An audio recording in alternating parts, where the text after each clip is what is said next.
Well, Jesse. Morning. How are you? All right. Doing pretty well. That's good. How's your week been? That week's been alright. I feel a little better about a lot of things than I did at the start of the week, so that's good. And it's mostly just about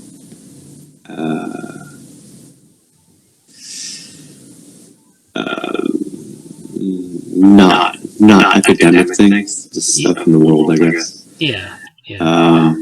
But I mean, it's okay. I'm in a period of, as we mentioned last meeting, it was just one after another things for me. So I'm kind of in a. It's been a relatively slower week, so that's been really important for me, like personally. Yeah. And I didn't really get to do a whole lot this week, in a productive sense, but it's been a very important week, even with that in mind. So yeah. Yeah. So that's good. Yeah, I mean, it's a pretty rough time. A lot of things going on, and it's just, it's always but you always have to take those recharge periods where you're, just a little bit of time to not, be like constantly doing something. I've always found that to be true. Yeah. So, yeah. I guess I don't know if Anson's going to come today or if anyone else is going to come, but we'll be on the web here. So if you can't make the meeting, hopefully you get something out of the recording. We have a couple of things going on today. We have to talk about the DevoNN submission to the A-Life workshop. I was going to talk about metabrain models, which unfortunately I didn't get to do a lot of work on this week. And it's just kind of, it's going to fluctuate like that because we don't have like a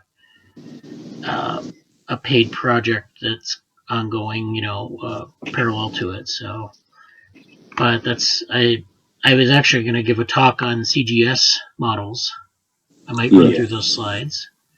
And then we have some papers that we might look at briefly, just to make sure that people know kind of the state of the art of what's going on in related fields. So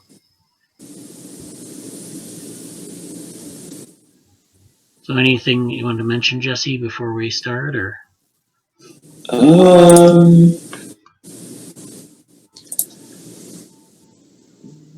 Not really.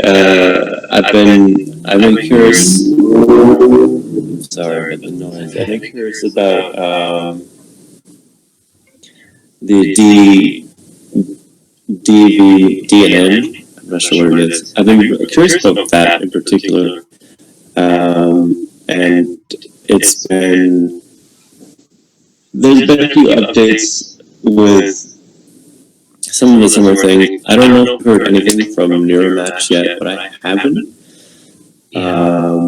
And there was some clarification about the virtual summer school from, I guess, I don't know who to really say it's by MIT and Harvard now. Right. Because it's not going to be through the marine biological labs in person. Like, there was some shifting about that. But like the in-person class has been canceled, but they are doing a virtual version of it, I guess. So that will happen still, and it looks like it's going to be happening in August. So it'll be after NeuroMatch Academy. Yeah. So like all that still seems to be working, and it looks like there will still be quite a bit of things. It looks like there's going to be a lot going on from the middle of July until August. Yeah, through the middle of August. So we're in a period between that and now. So, yeah. I haven't heard anything from NeuroMatch either, so I don't. I'm sure they're kind of still working through it because they just got done with NeuroMatch 2. So. Oh yeah. And I can't imagine being organized for that. That's definitely a wild ride. But yeah, this was pretty much for me. Not a whole lot. Okay. Why don't I share my screen and we'll see. So there it is. So now we'll go into this one. Okay. So let's see. We want to talk about the papers first. Maybe since we always shove the papers at the end, I'll talk about the papers first. So this is the first paper. This is actually by Carl Friston, and some other people. And the reason I mentioned Carl Friston as one of the contributors is because he's bringing the free energy model to culture and cognition. And so this is Thinking Through Other Minds, a variational approach to cognition and culture.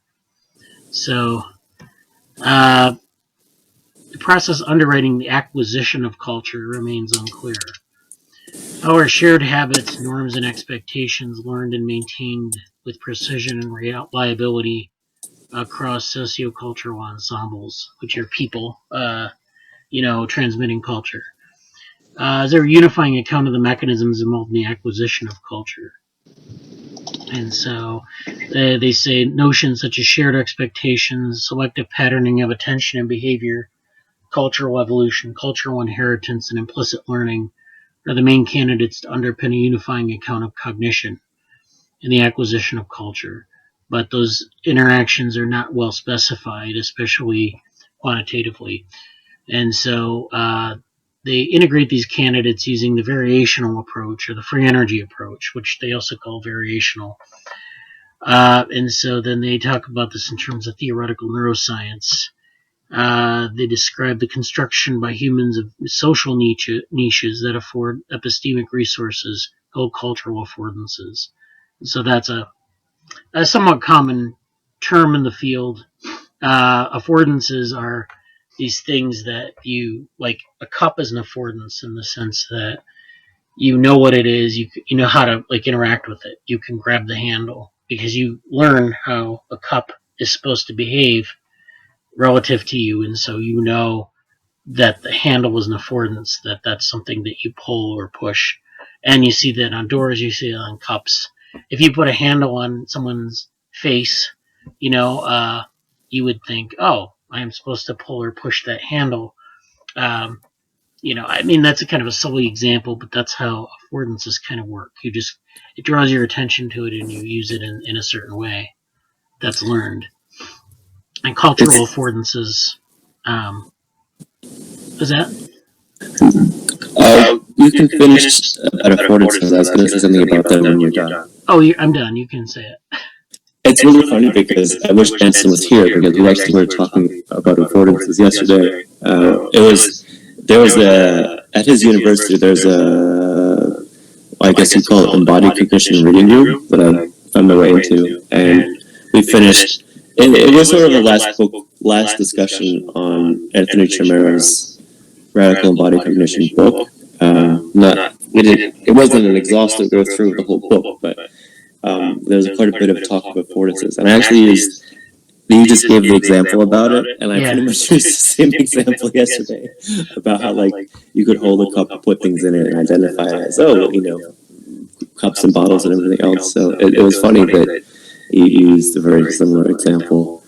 I think affordances is a really interesting concept, and I'm curious. It's curious to see Friston and the co-authors mention it here culturally. I haven't really thought about that, but it's definitely something interesting. I guess in this case, what they're referring to is how you might interact with people or other people. You have, for example, shared experiences. Those would be an affordance, like going to a concert or a sporting event. I mean, there's something that's available to you to interact with people. So, or even like Twitter is a cultural affordance in that sense, because you have something that's built there that's shared amongst a bunch of people, and you know where to go to interact with people and to pass on culture and that sort of thing. Um, so they talk about thinking through other minds. So the process of inferring other agents' expectations about the world and how to behave in social context. So that's another thing. It's kind of like theory of mind. Another example of that, where you think about what other people are thinking about.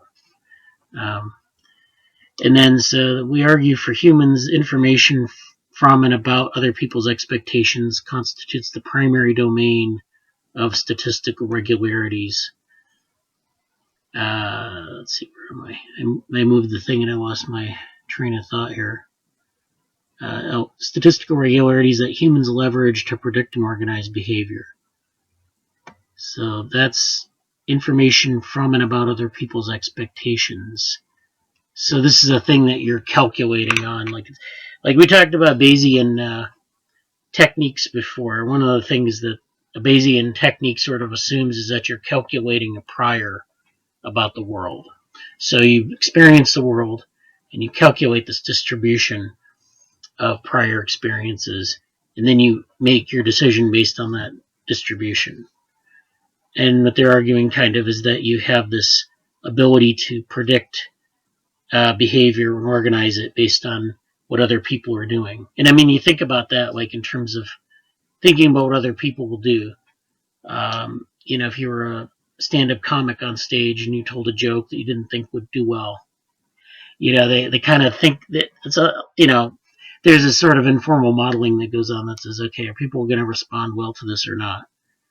Also, if you maybe write an article like a op-ed, or even when you're writing a paper as an academic, you think, is this going to be something the reviewers will go for? And then you think about all your experiences with reviews and with papers, what you've seen in them, and that sort of impacts how you make your decision. It isn't like in a vacuum where you just, okay, this will definitely work. You have to kind of judge what other people are thinking in aggregate. And that's what they're getting at here. And so then this integrative model we offer has implications that can advance theories of cognition, enculturation, adaptation, and psychopathology. The formal variational treatment seeks to resolve key debates in current cognitive science, such as the distinction between internalist and externalist accounts of theory of mind. So, and then it also has to do with the distinction between dynamical and representational accounts of enactivism. And so that's a field that I think we've touched on. I don't know if we've talked about enactivism. Here? Yeah. I'm not sure. Yeah, I mean, it's probably in passing, but I mean, I'm not going to get into it right now. But it's interesting. It's sort of like, it's not really embodiment, but it's similar to embodiment. That you interact with your world and you create things. I think it's like, if you have constructivism and embodiment and then enactivism. But beyond that, I'm not really familiar with the literature on that. But I think this is a good paper. I'm not sure. I didn't really read through it very deeply, but I'm not sure what their. I mean, this is specific to some of the debates in psychology, so it gets really deep into the weeds on some of those things. They talk about different areas of psychology where they're debating. Oh, there's Anson. Hey, Anson. Hello. How are you? Okay. How about you guys? Oh, pretty good. We were just talking about a paper you might enjoy. I don't think I've done this since we started meeting, but sometimes I review papers and we talk about them. Right now I'm talking about a paper on culture, so Yeah, and it's just like a very informal thing, and then I give people the link to the folder so they can read the paper for themselves if they want. Yeah, we were talking about affordances. It's funny, I mentioned the reading group yesterday, and we were discussing the whole concept of affordances. And apparently this paper deals with cultural affordances as a particular concept for like an affordance in a cultural sense. But it's interesting because we were just talking about affordances less than 24 hours ago. And we mentioned it before then too in the reading group, but I mentioned to Bradley that it was sort of the last discussion after a lot of delay in the Chimera book. So yeah. Yeah. Yep, the reading group has a lot of articles and books that are pretty relevant for CogSci. CogSci reading group. Right. Yeah, it sounds good. Yeah. So, hopefully you'll find this useful. It's a pretty dense paper, and so I found this thing, the concept of affordance. So there's a section where they kind of get into affordances. So, of course, J.J. Gibson, who was an ecological psychologist, was sort of the first person to define affordances. And I think that's actually where the idea of the cup handle comes from. There's a lot of the stuff from J.J. Gibson and from Don Norman, who's a human factors person, and they talk about like technology and affordances. But there are people who are doing it in other areas. So they cite Chimero in this paper. They cite a couple other people. So you want to check some of these out. There was a lot of like, I don't know how familiar people are with this, but I mean, in Chimero's book, he goes into detail about how Gibsonian ecological psychology is sort of I think it's something like this is the framework that is using to deal with like where to steer embodied cognition in this radical embodied cognition in the sense of what to. And one of the questions he brought up in the start of the book was something like the metaphysics problem between radical embodied cognition and other sort of like more computational cognitive things, because it's easy to get questions from the representational side of what we should do and how to explain things in a sense. And so he found he's definitely ecological psychology was like instrumental for him trying to flesh out more of this radical embodied cognition in that sense. And the whole book is sort of this treatise on what is radical embodied cognition and why is it important, and what can it explain, and what is its place in the history of essentially the philosophy and the development of how people talk about embodiment. So, right. Yeah. He makes interesting points about how how you can represent how cognition is better, can be understood through non-representational methods, mainly through through the idea of using modeling affordances through dynamical systems. Yeah. Yeah. And that representation itself isn't needed when you're using an ecological affordance model. And the ecological affordance model idea of the brain having certain dynamical relation to the body, having certain dynamical relation to the environment, can explain what representation explains without the additional layer of interiorization, exteriorization that is necessarily needed, more directly relational. Yeah.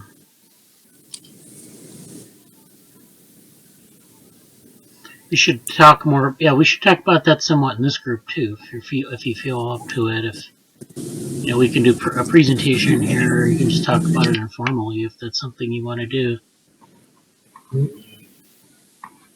I mean, because this is like this paper is I kind of go through these papers, but then if people want to explore the paper further, then we can do that. Like you can do a formal presentation, or you can combine it with other things. I just want to give people. I want to get some conversation around some of these topics. So I mean, they kind of go through. They talk about affordances a lot in this paper. That's kind of the core of their argument. And then they talk about niches as well. So there's an affordance of a niche. So how are the affordances of the niche learned? And they talk about cultural niches, which are like, obviously like different little specialized versions of culture or adaptations. What does it mean to learn to recognize and engage a specific field of affordances? This is a puzzle because affordance theory tends to collapse basic categories of learning like knowing how and knowing that. So there's no necessary precedence of knowing that a cup is drinking over knowing how to drink from a cup and vice versa. Even in domains where knowing that seems to precede knowing how, such a distinction does not hold because knowing that is leveraged as a skill, interiorized to normal implicit motor practice. So they kind of go through a lot of like these distinctions and how, again, they go through a lot of psychological debates that are maybe a little bit too obscure to really understand what's going on, but they really do. If you want to learn something about this, I was thinking about this. There are a lot of different approaches to cultural evolution, and so it actually seems to like they kind of talk about a lot of the different schools of thinking about cultural evolution here. So they talk about Mercier and Sperber, which is an approach. I think Michael Tomasella has a specific approach. It kind of focuses on primates and so forth. So they bring in a lot of interesting room for debate here. They talk about the phylogeny and ontogeny of cultural affordances. So phylogeny is the idea of like evolution. So it's the idea that you have like we have shared traits and we have derived traits. So like between us and say chimps, we have a common ancestor, and there's a phylogeny, of course, of primate behavior, of mammalian behavior, and we share certain behaviors with non-human animals, but we also have our own derived traits, which are unique to humans. And so that's phylogeny. And then ontogeny is basically development. So it's like collapsing learning and development into one thing. And why don't you just say development? Well, I guess ontogeny is a little bit different. I've never really been sure what exactly the distinctions are there, but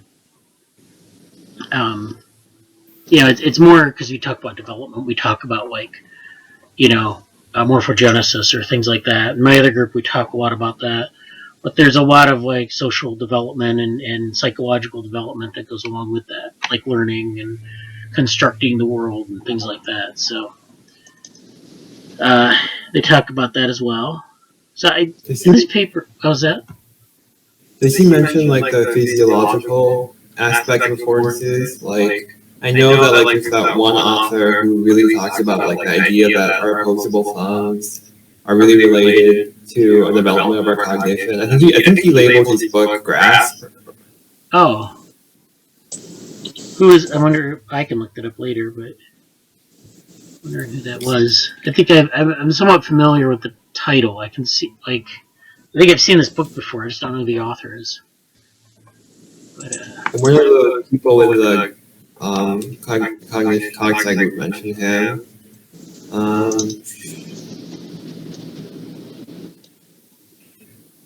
Yeah, can't remember his name though. Oh. Well, I'll make a note of it and see if I can find it. But yeah, I think they do talk a little bit about it in here. Yeah, they talk about sensory states and internal physiological dispositions. So they do talk a little bit about that, but I don't know if that's really their focus. I mean, if they talk about internal state, so that there is a. I really get into Bayesian. So here's internal states of the agent, the state of its brain, encode a recognition density. That is a probability distribution or Bayesian belief about the current state of affairs and contingencies causing sensory input. The posterior belief, remember last week I talked about the a posteriori component of a Bayesian model, is encoded by neuronal activity, synaptic efficacy, and connection strength. This is a Friston paper. The mathematical formulation behind the FEP claims that all of these internal brain state changes occur in a way to minimize variational free energy. So this is how they get into the variational free energy component here. So their argument is basically that your internal state, which is your physiological state, but also your psychological state, you have to be able to build a distribution of things that you expect to happen, from your experiences, that you expect to happen for, in terms of sensory input.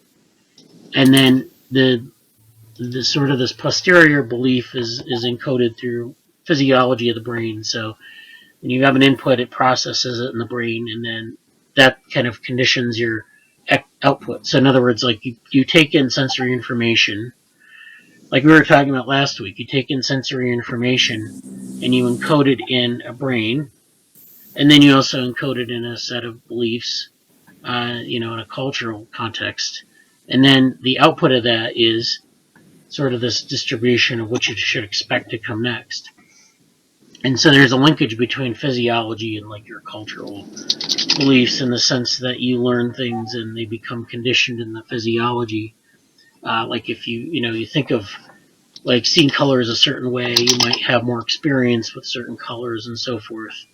That affects that distribution, but that's all pretty much theoretical. So it's interesting though that that's the way they get to variational free energy is, and well, I mean I guess it makes sense. So let's see.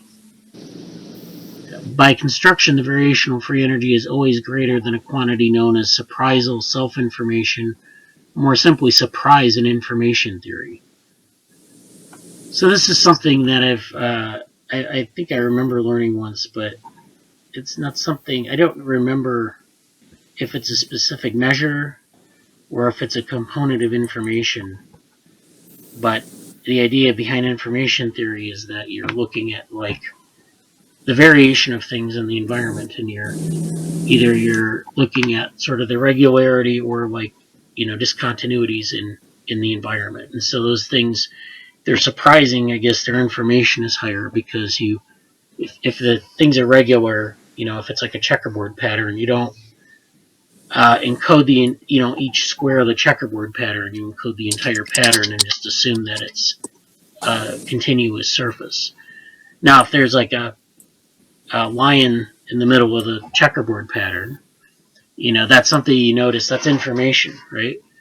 And then also it can be something that's a visual illusion. So if you're, you have this checkerboard pattern and you're really focused on the checkerboard and it's like flowing across your screen, and then there's suddenly a line that pops up, is that something that's going to draw your attention away from the checkerboard pattern, or is it something that you're not going to notice? There's a famous experiment with people dribbling a basketball, and then they have someone in a gorilla suit walk through this scene. And the experiment is you notice the gorilla if you're paying attention to people bouncing the basketball. And of course, people don't notice the gorilla if they're really paying attention to the basketball being bounced, like counting the number of bounces and things like that.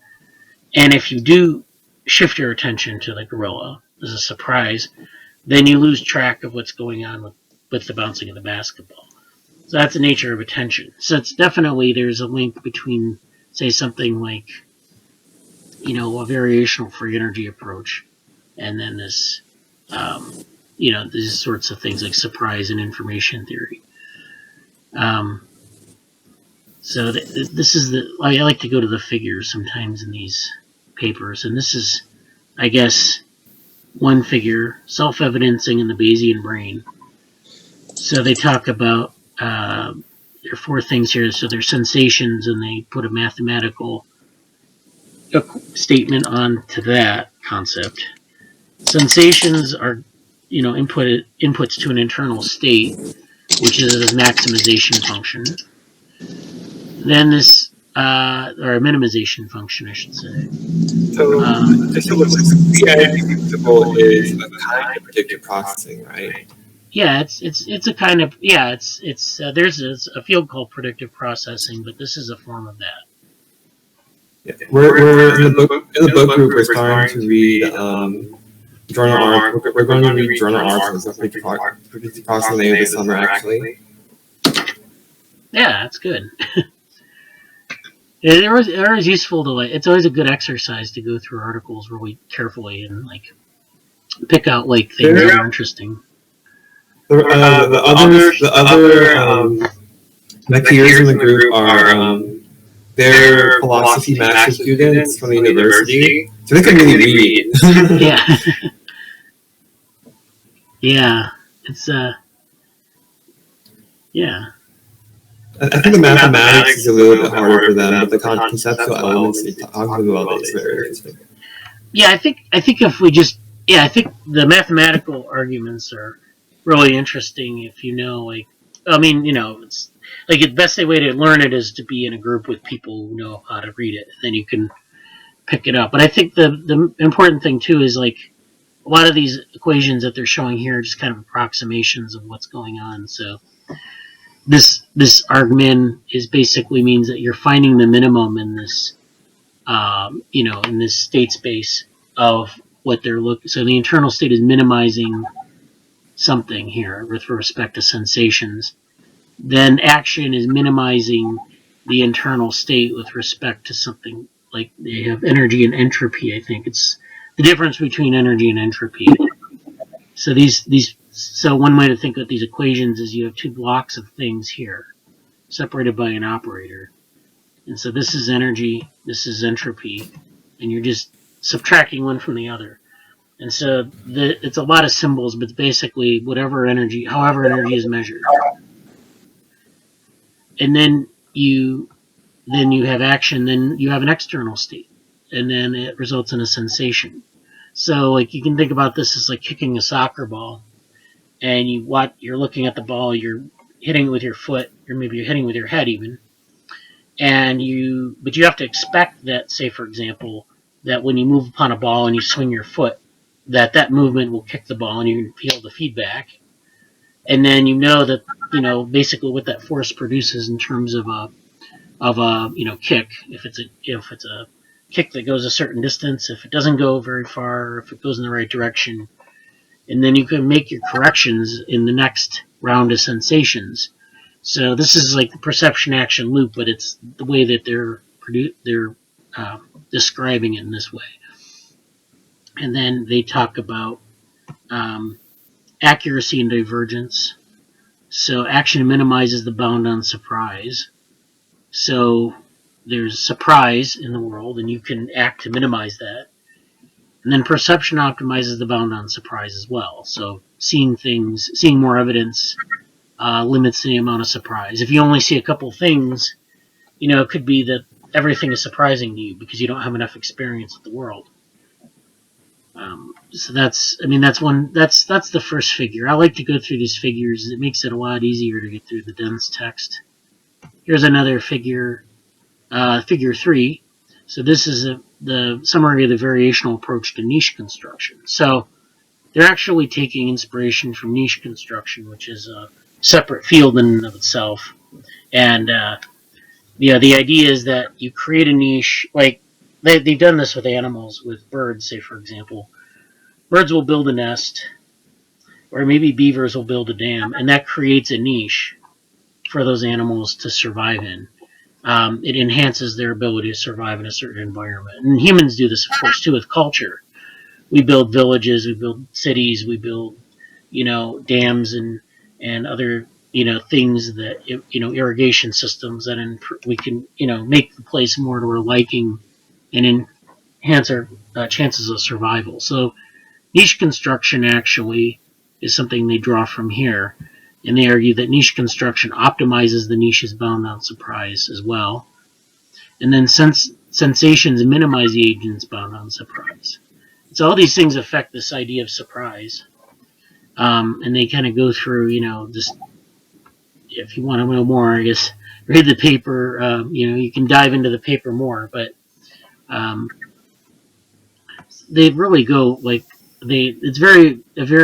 this paper goes very far afield in terms of what they're pulling in here, I have to say. So they talk about developmental niche construction, which is the process whereby agents make their niche conform to their expectations, which is kind of what I didn't know if there was a difference between that and normal niche construction. But developmental niches are the set of exogenetic, physically and behaviorally grounded resources necessary to guide the reproduction of the adaptive life cycle.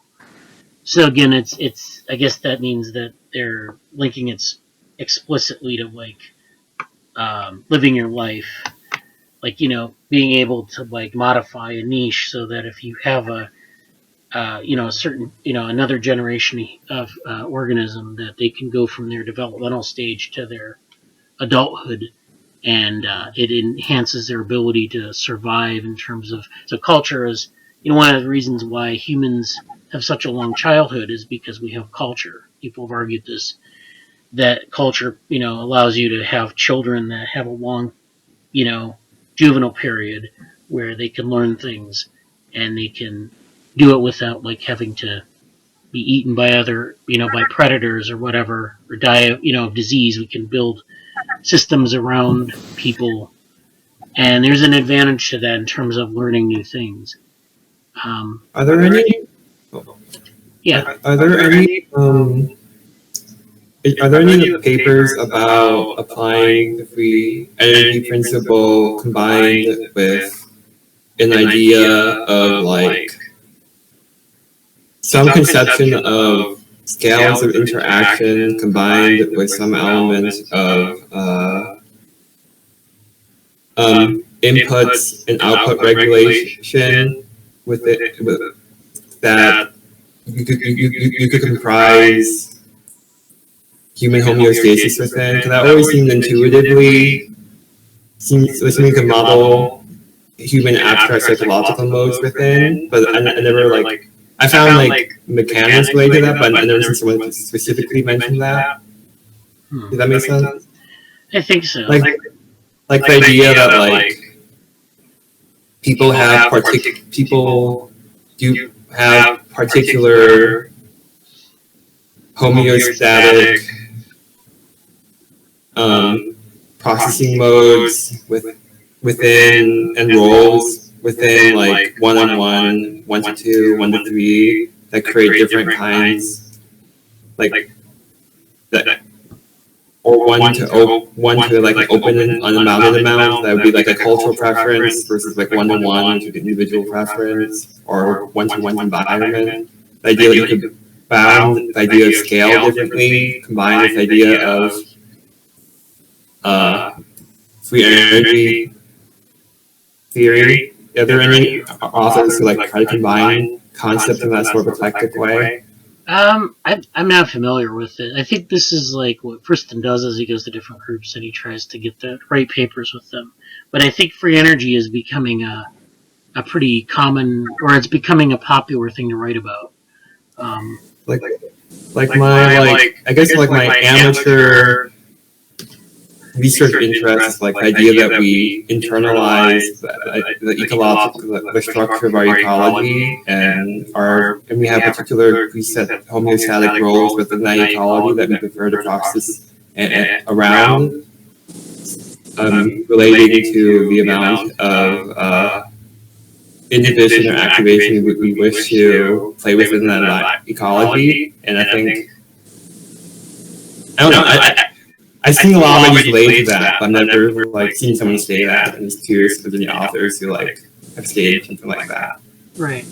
Maybe that'd be something that we could explore further in the group. I don't know if you saw the presentation I gave at Neuromatch, the last one here, but I made the argument, this is a little controversial, that the brain is or I guess, what was the quote? The brain is a allostasis engine. And so the idea is that allostasis is basically the mechanism by how you move homeostatic set points around. So like if you, so that was the argument that I made, and it's kind of like, that was a lot different than a lot of people view the brain. I think that that's a good way to view it in terms of like applying the free energy principle. That I think that would be a good way to do it. I'm not quite clear on how to apply the free energy principle myself. So, but I think there are two components basically they're arguing about, or arguing for. What would the field, are there anything similar to free energy theory that talks about like permeability of boundaries, or or modeling in relation to like inhibition or activation? Like it's a little out there, but the idea that you take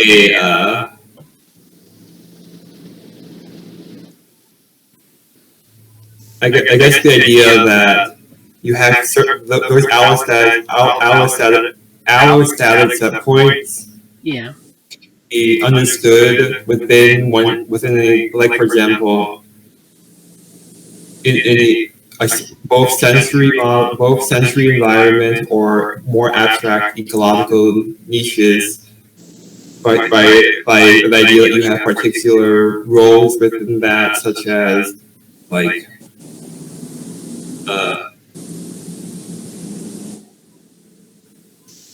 for example, like the idea that some people, like, I don't know, even like the personality, someone might have like, you could relate the idea of someone being, I don't know, robust and traditionally masculine, with the idea of like external,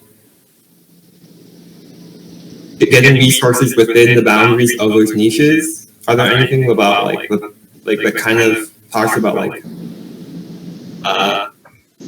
that, like particular ways of modeling and understanding allostasis within niches in a ecological or psychological way, in terms of input, output, or roles, or?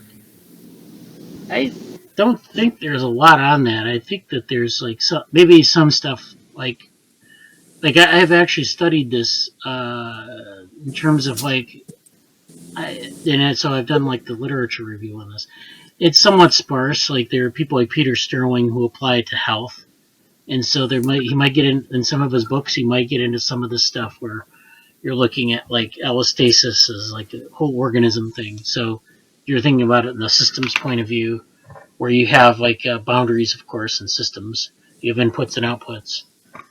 But like I don't know if people have explored that explicitly, and I think that's a good way to think about it, because you're talking. I know there's some. I just ran across a paper not too long ago about boundaries in systems, and that gets pretty philosophical. But I mean, I think that that's something maybe you could write up a little bit of like a short. It sounds like the idea that like it forms what we identify. When I mention archetypes, it automatically sounds like Jungian, but the idea that like I guess what we call the systems approach, if you take it like even like in terms of like human personality, like, or even mammalian personality, if you take let's like the masculine robust versus gracile feminine, or more neotenous caretaker dynamics, right, you can understand it as being systems relations in terms of what sort of roles you want to play within a niche, and in terms of input output sensitivity. Yeah, I would. There are a few things I would add to this. One, like a lot of that fits under agent-based modeling in the sense of creating agents of different types and different characters and different culture, of different quote unquote cultures or dynamics. And you could sort of, there are ways to do that. Like you can flesh that out in various ways, and even in the sense of, like you could do very archetypical things regarding even like the very simple big vehicles and the emotions that they sort of represent. So I mean, like there's actually a lot that you can. It takes some knowledge of it, but like there's not as far removed as I think it sounds like. Like you could. In a lot of ways, I think you know, the evolution of the Bradenburg vehicles and developmental Bradenburg vehicles, and then the contextual geometric structures into the, you know, our current sort of outlook. I think a lot of it leads into that, because what you could do essentially is get to a place where you have these different archetypes being modeled in if you will, the personalities of the agents. Like I think that's not that far of a stretch in terms of how you could do that.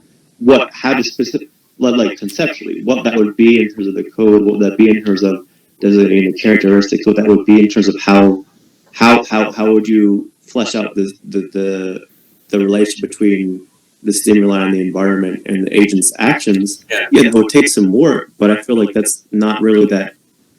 It's a different focus than what I was doing, but it's not really alien to essentially what I was trying to do with my project. So I mean, like that's one thing, and also I wanted to say two other things that were more from a few minutes ago. You asked about the free energy principle, and I would just note that it is a principle for a reason, in that it's. I think a lot of Thurston's work is, and I think I just said this, but just to reiterate it. Thurston's work isn't really about proving the rightness of the principle. It's more, what are different areas? Like there was a paper on gradient descent and the free energy principle. Like he'll go to different areas and try to see, like, oh, does this sort of conform with the principle that I've outlined? And you know, and I feel like there's a lot of different ways. If you or we're particularly interested in that, that's definitely an angle we could use as a main or a supplementary lens to diagnose a lot of things through. And lastly, I don't know if I don't think Anson saw the NeuroMatch presentation that Bradley made about the virtual reality and allostasis engine and all that stuff. But I feel like I don't really know. I know that Bradley's done quite a bit of work related to thinking about virtuality and things that we're talking about, but I feel like that's something that I know that everything I just said is kind of about the CGS project that we're doing here, and I do want to continue to flesh that out. But I wonder if there are a lot of mutual interest and alignment right now that would fit under that virtual reality and potentially that project. So I don't really know what to say, but I would say it might be important to visit that or discuss some things about that to see, like, if there's something that Anson wants to do and that I want to do and that Bradley wants to do in that vein. Because I feel like, to be frank, I feel like anything that happens with CGS right now is going to be of my own doing and fleshing out, and that's fine. But for the sake of the lab, if there's a more coherent and like everybody's on the same page of wanting to go in a direction regarding the virtual things, virtual reality stuff and Allostasis things that we're talking about, you know, I would say maybe that's something to look into. But yeah, I think a lot of. I'll make sure to check out your presentation. I was kind of swamped during NeuroMatch, but I'll check it out. I think I appreciate your openness about my ideas, just because I know that like I'm not well read, and these are mostly my intuitions. But I think it'd be I don't know. I'm interested in that intersection of like, so like I spend a lot of like informal time just like just like this is my like natural niche of interest in terms of like the intersection of like I guess how you can combine different mathematical models to formally conceptualize the inner workings of the structure of how we consistently process the world. And I've done a lot of introspection on that and tried to relate to what the ideas I've been exposed to. And I think I get more excited as I read things of this embodied niche of cognitive science because it all seems related, but I don't see anyone pulling it together yet. And I was curious, maybe just like I just haven't read enough to be exposed to someone who's trying to eclectic and combine models to create a unified model of how you can understand, you can even understand like you can understand like even like the idea that you can understand like different. Like I don't want to be this woo-woo. Like I could easily take this route and be like, I'm a psychoanalyst, psychoanalytical embodied cog side. But I want something more rigorous. Not that psychoanalysis isn't rigorous in some sense. But I wanted something more analytical. Yeah. You want some computational backing and some actual modeling. Like I get that. And I think like yeah. Oh, So I appreciate. You go ahead. I appreciate your openness to the idea that to my research interest. Yeah, because I know it's a little out there. Oh, it's and not well. Yeah. I think this area is pretty. When you get into areas that have been unexplored, I think that's like it always seems like you're not well read and you don't know what you're doing, but like that's just the way it is. You have to synthesize, you have to talk about it, and everyone's always not very well read. I mean, like because there's so much stuff out there, it's like impossible to know everything. It's I'm not well read in a lot of areas. That's why I like that's why I like to go through these papers. It's very enlightening a lot of times to see the connections people are making. But yeah, I definitely think we should follow up on this. Especially like the virtuality and the allostasis. I like that idea. I think we should explore it more, and I think it's definitely worth, maybe, putting together something on that and seeing where that leads. Because I've been working on that for a while as well, probably for about 10 years. Kind of like working on virtual reality. People using virtual reality is where it started, and I've kind of thought about it and I was never satisfied with the way that they've sort of presented it in the past. Like there are fields like presence in other areas where people, kind of talk about it in a certain way. I think there's a more synthetic way to talk about how people experience virtual reality, animals experience virtual reality for that matter.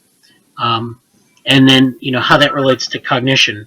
And then, of course, this idea of allostasis, which is, I think a nice governing principle for like cognition, across different areas of cognition. So we talk about like attention, we talk about learning and memory, we talk about emotion, we talk about spatial cognition, but all those things are sort of separate. And the problem is that the brain isn't a separate thing. Like the brain doesn't have like little modules, Yeah. Not like they have this idea of demons at one time where everything was like a demon. Like you had an intention demon and a memory demon, and so that was just like a little demon that was in the brain. That was an ancient idea, and so, but that's not the way the brain works. The brain is integrated in some way, not all. Everything for everything else, but it's like this. Definitely, there's some integration, and the question is when you do so, and that's why there probably links to like attentional schema theory and consciousness is that when you do something, you engage with something, you experience things, and that involves a lot of different areas of cognition. So when you said synthetic, when you said synthetic, did you mean like when I think of synthetic, I think of like synthetic versus analytical cubism. Did you mean like? But I forgot what that was. So did you mean? Was that like the synthetic in terms of like a combination, putting things together? Yeah, I think that's like synthesis. Yeah. And so I think. Yeah. I definitely like. I would love to say that I could just read all these papers like by next week and just like draw a little model and just have your thoughts on it. But that's a lot. Well, I think that'd be. Yeah, I think there's a first step there, or a couple steps. Yeah. So I think a first step, if you really want to do something like that, or you want to propose an idea, is to like either you write it up, and don't worry about like the how perfect it is. Just write up something. It could be like a short presentation. It could be like a piece of text. Something we can go over and think about. What do you think about? What's that? This sounds kind of amateurish, but I want to know if there's any actual like rigorous mathematical things that are like a stronger version of this. Is there anything that like describes the idea of different scales at which objects tend to more easily causally interact with less? I don't know. The idea of entropy is like kind of woo, but the idea of like less, I guess like similar to like Christen's model where there's less surprises. Like the idea that like, for example, like beyond just simple like micro macro, they're actually literal nano versus, but I guess like centimeter difference.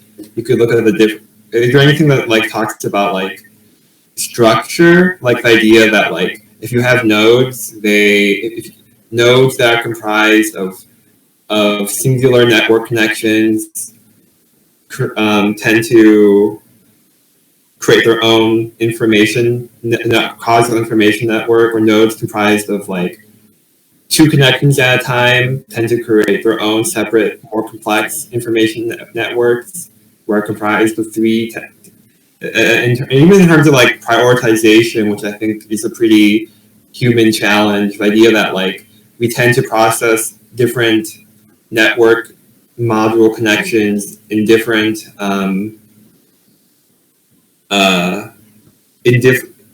somewhat independently. It's different bases of processing, because trying to process different modes that are in different formats at the same time leads to excess. What I would suggest, Anson, as someone who's known a little bit about your interests, I would kind of reiterate what Bradley said, is that I think it'd be really good to write all this stuff down in like like what's the main idea, and then some subpoints about here are specific things that I'm interested about, because either yourself or we, and I'm interested in talking about this too, like we can come back to this and say, oh yeah, I found this paper that addresses this specific part of it, because it's something that like it's very specific, and I think there's some really important things about it, but I think getting it written down somewhere we can look at it in its fleshed out form, I think that'll help a lot. But I think an outline. I think like a structured outline would be good. And I've done this on GitHub. We've got these, like I call them, sort of like structured reviews, where like we'll outline something and then we'll add in as we find papers to different topics. So you like create an outline with all these different areas that you want to explore, and then we'll find papers and put them into this outline. And that way we can organize it sort of like, we don't have to, it's not necessarily like, we don't have to focus it like a paper, but we can like just put things in a pot, so to speak, and we can have like, a bunch of stuff there, and it builds over time. So, we might be interested in a very fuzzy topic, we can define it in that way. Would you be okay if I do it this way, in that like, so like, my background is that I have a lot of different eclectic intellectual interests, a lot of which are like proto-scientific-ish, but like, I understand them not being empirical, but the idea of the structure of them interesting. Even if I understand, like, yeah, this is going to hold up the peer review whenever, like, I'm not going to put my name on this, but, like, I think, like, I have a lot of intuitions about how you can model, I guess, to be, like, complex quality of states, but I haven't done much reading, and I have a lot of interest in, like, I have a lot of structural intuitions about how you could model, like, complex, seemingly inaccessible human processing modes, and in terms of value processing, and that being a missing piece in terms of understanding and dissecting one's environment and a lot of current literature that I haven't seen so far.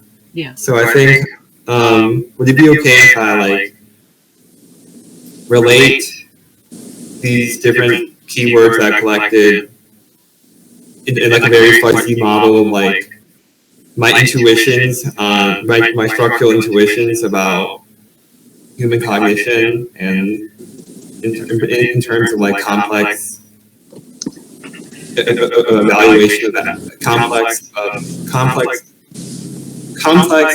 evaluation of quality and value. Yeah, that would be good.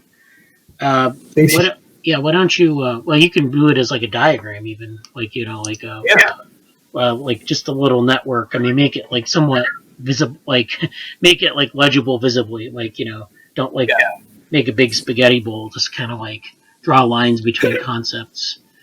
I have like a particular, like, input output, like a particular mechanical model in mind. Anyways, that could be not. If I get my hand ready. But at this point, I think a diagram is good, and then also specific either concepts, even if we don't, like, you can write down attention schema theory, allostasis, or whatever else, but also, like, some specific questions too. Yeah, I can even just relate, like, dynamical modeling and like a very, like, loose understanding of dynamical modeling and body cognition, or attentional schema to different ways that it could fit inside my intuitive structural awareness, intuitive structural hypotheses. Right. Yeah. And at this stage, I wouldn't worry too much about formal, like, modeling type. Just put the things down on paper or on computer, and then we want to be able to view them, get our hands dirty. So it's like, words, diagrams, just things that we can, like, work with. And then, we can worry about, like, the modeling paradigm later or whatever, because and there's a lot of stuff out there. It's just kind of like, you have to figure out what you have before you can say, oh, this is definitely the way to proceed methodologically. Yeah. This is like my finance week in linear algebra. Otherwise, I toss myself into this kind of base highlight and, like, teach me a star. But I think, this would be a good, like, few weeks project that I'm like, itching to, like, get into. Okay, that sounds good. I can keep you updated about, like, what happened. Maybe I can just keep in Google Doc where I upload pictures of diagrams and, like, different, like, conjectures, Yeah. Thank you so much. I'm very glad that you're open to my interests, research interests, and very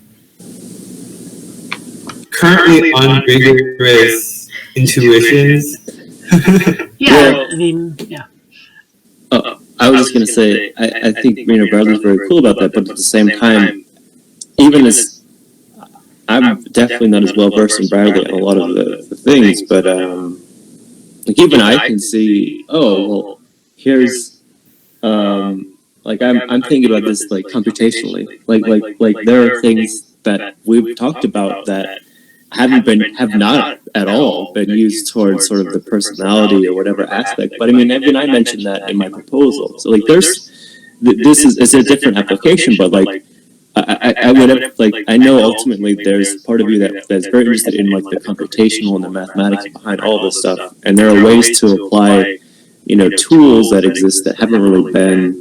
Maybe it'll be a very big innovation about that, but even, like, agent-based modeling and some of the things regarding I'm imagining different ways to use, maybe not, man, I think so louder tonight. Maybe not like a genetic algorithm per se, but just you have your model, and then I'm imagining ways to compute things through the model and the different mathematics and computation that is available. So I feel like right now you're talking about a very fuzzy way, but I feel like there are ways to, like, I don't know. I feel like there's just a lot of the fun is being able to create sort of these very simple. They won't be ideal right now, but like there are definitely ways we get very simple computational modeling, even if it's somewhat isolated at first of these processes. So you're gonna have to break it down into small stuff, but figuring that out, I think, is part of the fun. So yeah. Mm-hmm. So I think the challenge for me is that like my like ideal research interest is like the synthesis of different modalities of cognitive science into a unified model. Like that'd be my ideal research interest, and like the ways that they constructively be combined in order to create interesting almost psychoanalytical models about how humans process the world. But I think my issue is that like because my research interest is the synthesis of different I guess cognitive science paradigms as tools. Everything's a rabbit hole. Like everything is like a $100 rabbit hole. If I like, And that's I don't have like hours. Yeah, and that's why, as someone who, this was very much me last year, and I don't necessarily regret what I did last year, but I would just continue to steer it towards what Bradley said, in the sense of create, like flesh out as much as you can now, and it's going to be an incremental process of learning to develop computationally and learning to develop it. Like you'll learn more as you go too. So like don't worry about that. But you have to just start, find your starting point and keep building on top of it. All the other stuff about rabbit holes, I think, are sort of, I think once I not too much to focus on. I think once I have a clear central hypothesis too, and have like a general conceptual understanding of different schools as tools, then I'll be able to go into rabbit holes of a purpose rather than be like, okay, there's like this thick ass textbook, and now I have to like process the whole thing the next semester in order to pick out like the different parts that you find interesting. And that was very much that was very much me last year. So I get that. Also, I know we've had a huge sidebar, but Bradley, I don't know if you wanted to finish the papers or to move on other things. I know we're already well past time here. Yeah, I mean, I'm glad we had a lot of conversation here. So, well, let me finish up the meeting. I have one more thing to talk about actually after this, but that'll be a short thing. So yeah, thanks for the conversation. I think that this paper has been very productive in that way. So why don't I'll send an email after the meeting, talk like, kind of giving out the paper, and so this is something you can read. And this Behavior and Brain Science is an interesting journal because, and you'll see this in the paper, not only do they have this paper, but they have comments after the paper. So they have all these comments that they publish with the paper. And they're like page-long comments that people will send as like sort of comments or rebuttals to the argument. So I definitely would go through those as well. And it's like the paper, you'll see it's like 75 pages. The paper, I think, is like 20 or 25, and the comments are the rest of the document. So you don't have to read those comments exhaustively. Just browse through them and see what people are saying about it. It's a lot of people, like top people in the field, who either think it's a horrible idea, or they love the idea, or they kind of add to the conversations. It's definitely worth checking out. So that's the paper, and I'll send a link out to it.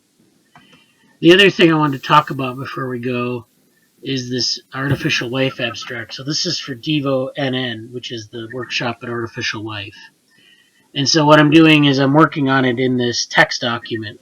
Actually, this is Overleaf, which is a platform that allows you to host templates for documents, and then you so this is a text document that is the template for A-Life submissions. That's what I'm doing in Overleaf, and so you can see that I've gotten a start on it. I've got some authors here, and I want to get it into a certain shape before sharing it with other people so they can make comments on it. I mean, this is just a summary of some of the stuff we were exploring in the last year and a half, kind of going through it and putting in like a sort of a cast to it so that they will find it interesting in the workshop. We have to go to 4 pages with this, so I'm going to put out a draft, and then I'll transfer it to Google Docs so people can look at it, because this has like a limit on the number of people I can share the document with. Apparently, if I want to pay, I can have unlimited people, but I'm not going to do that. I don't really use it that much. But so this is how this works.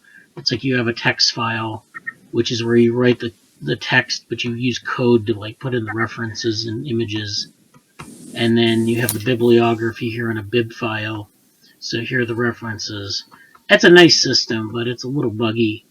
I was having trouble with it yesterday, obsessing over like how to put in references, but I think the deadline for this is the 15th. So I'm not sure. Do we have a meeting between now and the 15th? Yeah, like just before it. All right. Well, I'll try to work on it this week. I'll try to finish it up this week and send it out to everyone. Now, I don't know if we want to add it, like maybe I'll add Anson in as an author, if we want to add on a couple ideas about what he was talking about today. I mean, I don't know. It's just it's a workshop that, it's on development, but it's pretty broad. I'm gonna keep working on it, and then this will be an extended abstract. There'll be a presentation, but that'll be later on, and then it'll be, I think, published in their proceedings, and then we can maybe work on things from there too. We can clarify ideas, and this is again a way to do this. You clarify ideas by submitting to venues, writing preprints, and then you can revisit those things and write new things and clarify your ideas more. So don't feel discouraged if you can't get everything fixed in your head in a week.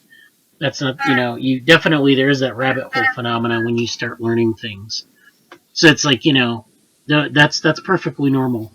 And then, I think this paper will, I think I'm at page 2 now. So I'll finish this up to some semi-finished state and then send it out to people this week. And then if we can get some comments on it, just via email or through the Google Docs. Yeah, I'll be around to look it over. Thank you for putting it together so far. So that's all I had really. I mean, we'll just keep the rest of these papers for next week. This is just kind of like the queue, but I'll send out the link to the Kristen paper and also the abstract when I get it to a state of that you want to look at it, and because it's right now I just got things all over the place. And one of the I know that in the CogSci philosophy of the human mind group, one of the girls, the only girl, philosophy stuff, the only girl is is actually in a special seminar. Was in a special seminar about free energy principle with her professor, with her supervisor. Yeah. And I think I might get any dialogue with her about that later. Okay. Yeah, I think it's definitely becoming a hot topic. But I think it's worth understanding it, not just throwing the terms around. That's the thing about complexity theory for years, is that people would throw around the terms, and it wasn't really unless you're rigorous about it, it was just kind of well, what do you mean by that? There's a lot of people who talked about networks or complexity, and it was metaphorical, but then it wasn't. It was imprecise. So, so you really want to. I think it's a good opportunity to say I'm going to be rigorous about it and kind of like maybe nail down some parts of it, and I think that's probably a lot more powerful than kind of using it as a metaphoric net. I think the metaphoric nets are useful in terms of like expanding into the unknown and articulating what we currently don't rigorously understand, because there's no real other way to get your toes in the water. But I really don't want to be associated with anything that's not like highly empirical or rigorous. This is part of me that like I don't think I don't think it'll be like if it's not rigorous or empirical, it's going to, you can't apply it. So like not in like a directly technological, comprehensively academic way. So I definitely want to get to rigor, but my interests are much metaphorical. Yeah, and I think this is a good place for that, because I mean, as you know, Bradley's is versed enough in the math and the computation to kind of give you something to ground it in, and I think that's great. And I just wanted to say, I know we're pretty much out of time, but just I don't really have any updates on the project board, but I would just say I've been working on some of those things, and next week I'll just say I think I'm going to have I'll talk to you in Slack about Bradley. I'll talk to you in Slack about some of the developments of things, but I feel like I think there's something we can combine next week, and I would suggest that I think I would suggest like Anson, maybe you could just have like a very small planned presentation, even if it was like 5 minutes, about some of the stuff that you mentioned that you want to do.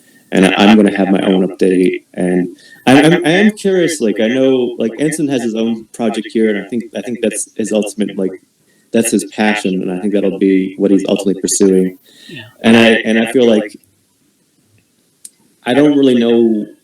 I do want to reiterate the virtual reality stuff, because I feel like there might be a mesh point for a lot of things with that, and I don't quite know what to say about that. And I know we have to finish the presentation. I'm sorry? I should I'll make sure to watch watch the presentation. Oh yeah, watch the presentation. I know right now we're kind of focused on. Still have access. Oh yeah, it should be. It's still up on Crowdcast. You should be able to see it. Yeah, I know we've got to finish the short abstract right now as like a lab priority. Yeah. But yeah, I think there will be a lot of things to talk about next week. There's been so much to talk about lately, so it seems like it's a very slow time in the lab, but it's also a very, very busy time. Yeah. So that's actually exciting. So yeah. That's good. Yeah. Let's continue our conversation on Slack if we want to talk about things offline. That's usually, that'll. I think we should interact more during the week if we can too. Yeah. That's good. So definitely in Anson, thanks for, the conversation. I think that's very productive and very interesting what you're seeking to contribute. And again, I think that don't worry about like going down rabbit holes. It's just a matter of, because everyone does that when they start learning, they start getting into research. It's just a matter of like kind of, if you find something interesting, you can put it aside and then like kind of figure out where the most plausible focus is for your research. Like you might find something interesting, and it might be, ultimately something that doesn't pan out, but you want to learn how to kind of assess that early, so you don't go down blind alleys. So like you find something, you might find something to be maybe not useful, but a piece of it might be useful. Or you find something interesting, but I can't really pursue it because I don't have the background at X. So I mean that's normal, and I hope I can guide you through some of that. But the first step is we've got to put these things in like a, some sort of like formal sort of presentation or document or something that we can, even if it's like a diagram, just something we can work from. Would a Google Doc be fine? Yeah, we can use Google Docs. That's fine. Yeah, that's the way that I get like a lot of my ideas together. Make like an outline, put diagrams in. Yeah. Okay. And maybe I could just screen share and share the Google Doc. Oh yeah, that's good. Yeah, that would work. Yeah, so thanks again for attending. I think we had a very good, productive meeting today, and talk to everyone next week or online on Slack during the week. Okay, thank you. Take care, everybody. All right, take care. Good. Bye. Take care. Take care.